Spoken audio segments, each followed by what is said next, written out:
Alaska, Alaska, how were you supposed to row? We're going for a walk, yeah. Oh, Alaska, Alaska, tell me if you wanna go. Do you want to go for a walk? Good afternoon, Tangerine Tagalongs. What's up, Tangerinis? Alaska says hi to you. Today, we're actually making a video all about Alaska because we had someone on Facebook send us a message about this, and then also someone commenting on one of our videos asking, what is it like to travel with a dog in Mexico? And we have learned so much about this exact topic, so we figured it's about time we share with you the good, bad, and the ugly. We are answering your questions about traveling with a dog. So, just as a reminder, in general, if you have any questions that you'd like answered that perhaps our experience could help you out with, please feel free to leave them in the comments, and don't forget to subscribe to our channel. That way you get all the updates about all of our future videos. And when you subscribe, be sure to gong that bell so you get notified every time we post a new video. But without further ado, let us go for a walk with Alaska. this question. Did we fly or drive? And what are the requirements for crossing the border with a dog? First of all, we're not experts on this topic, but we're going to share our knowledge. We drove here and we hear the requirements for driving are much less than the requirements for flying. There's not nearly as much paperwork to fill out. Basically, I went to our vet and we're in Phoenix, so pretty close to the border. He deals with this all the time. He gave us a health certificate and you need proof of rabies vaccination. Told that if you're driving across the border, they never check, but they did check our paperwork. They asked for our health certificate and looked at it for about 15 seconds Ask before us a few questions. and then just let us go. But our vet said the problem isn't going into Mexico, the problem is coming back. And if you know the answer to this, please let us know, because we're not exactly sure how long our health certificate is valid for, what exactly the requirements are for bringing her back into the US. So please share down below in the comments for us and anyone else who might be curious about this if you know what it's like taking a dog back into Mexico, whether that be driving or flying. The next thing on our list is talking about accommodations and Airbnb. How easy has it been for us to find a place with having Alaska? And the answer to that is with Airbnb, it's pretty dang easy because you just click off the boxes of everything that you need. And in just about every city we've been in, there has been a place that allows pets. However, sometimes that means we have to compromise on other things that we consider necessities, like having parking, or whether it's in our budget. That's something you have to keep in mind. Sometimes it can make it a little bit more expensive to have an animal. If you are new to Airbnb, we have a link down below in the description for you to get $40 off your first trip. That also gives us $20 off a trip for us so that we can continue to bring Alaska.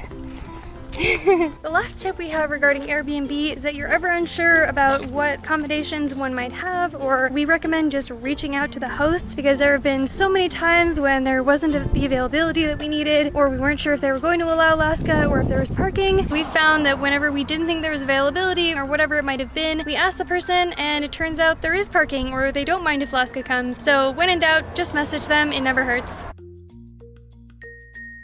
Next question is, have we had any concerns with feeding Alaska while we're here, or have we run into any unexpected health issues with her? And the first part of this, it really doesn't matter where you are in the world. Best practices say not to switch up a dog's food very often in their life because it's just not good for their body, it's not good for their health. So one of the things that we've had to do while we were here is do exactly that. We've had to switch up her food many times because we can't carry a bulk amount of food with us, just don't have enough room in the car. So unfortunately that means we have to buy new food for her in the various cities that we've been traveling, and they don't always have high quality food in every small city or town that we've been to. So if you're worried about that, we would probably just recommend, if you can, buy the food that your dog has been eating and bring a lot of that with you. We haven't really tried buying anything online just because we haven't been in a place for long enough to have it shipped to wherever we are. So that's sort of been an issue with our unique situation. If you're in any big city in Mexico though, like Guadalajara for instance, you should have no problem finding higher quality food, or maybe even the exact brand that you've been feeding your dog. As for health issues, we haven't really had any. Alaska has gotten stressed because she's just not used to traveling and not used to switching homes like crazy like we've been doing. So she's been stressed and had a lot of anxiety. So the only main health concern that we've had for her, or health issue that she's had, is, as someone commented on one of our videos, vomit, vomit, vomit. That's what she's been doing because we've been switching her food.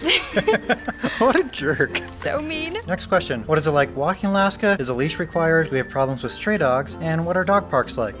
So, what's it like walking a dog? Is a leash required? No, a leash is not required except in very few circumstances. Before walking her in a new neighborhood, we like to scope out the neighborhood, see how many stray dogs are around, see what it's like. Are there a bunch of chickens? What types of obstacles Yeah. should we look out for? Most of the places we've been, we're comfortable walking her. But we prefer to have both of us in case we run into an aggressive stray dog. In which case, we have a tactic that has worked every single time. We clap as loud as possible. Raise our hand above our head, getting into an aggressive position like where we might hurt the dog. Obviously, we're not going to unless we came down to absolutely that. had to. And the last strategy is to start yelling, saying, hey, hey, hey! Generally, the dog doesn't want to get into anything with you, so it runs away. There haven't really been any issues. Also, we're not experts on dog parks. We have been to just a few. We did a video on one of those. We'll put that link above and in the description in case you're curious what to expect about a dog park here in Guadalajara. One of the questions is, what is it like driving with the dog? Alaska, put your seatbelt on. Sit down. Put your down. Exactly like this, actually. The first couple days were kind of a disaster. She had so much anxiety. She was so nervous. She was rah, rah, rah, rah, rah, rah.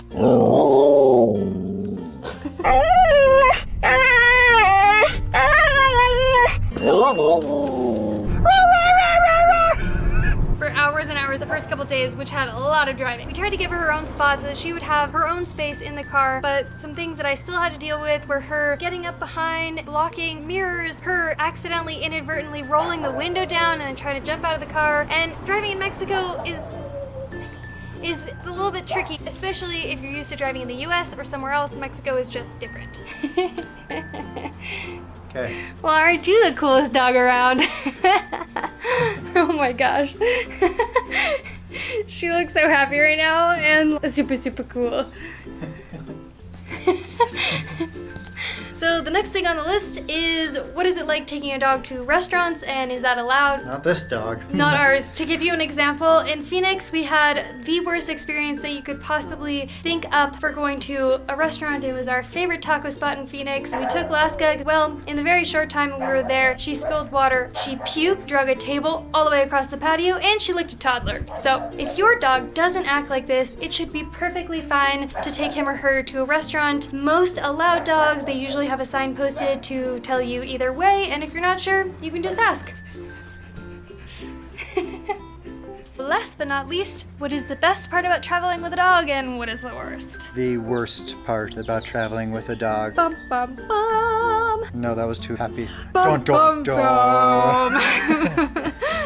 Is she makes everything more difficult, whether it's driving, whether we're trying to go get mango and she's jumping up trying to eat the mango cart. Yeah, whether we're loading things into the car or we're in a rush, she somehow finds a way to make every situation 10 times more difficult, stressful, or tedious, to make our already stressed out lives while traveling sometimes even more difficult. It's all the little things that add up. What's your favorite part? They're always excited to see you, no matter what. You'll come home to them, they lick you, they shake their butt for you.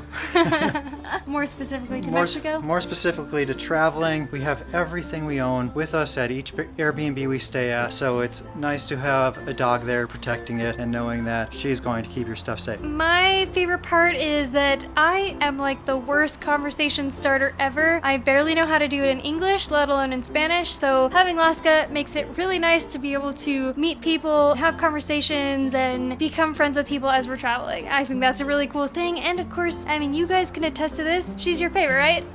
Superstar of the family. So these are the things that we've learned about having a dog while traveling through Mexico. We've been on the road now for 3 months. Hopefully we answered all of your questions. If you have any more, feel free to leave them down below in the comments and we will do our best to answer from our experience that we have traveling from Arizona to here in Guadalajara and everywhere in between. If you did enjoy this video, please make sure to give it the old paws up.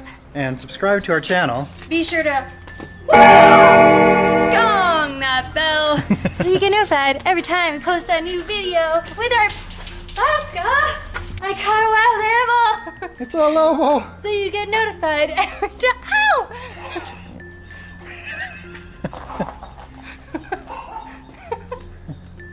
So you get notified every time we post a new video with Alaska. You are so heavy. Okay, be free. Say bye. Or just walk away. See you tomorrow.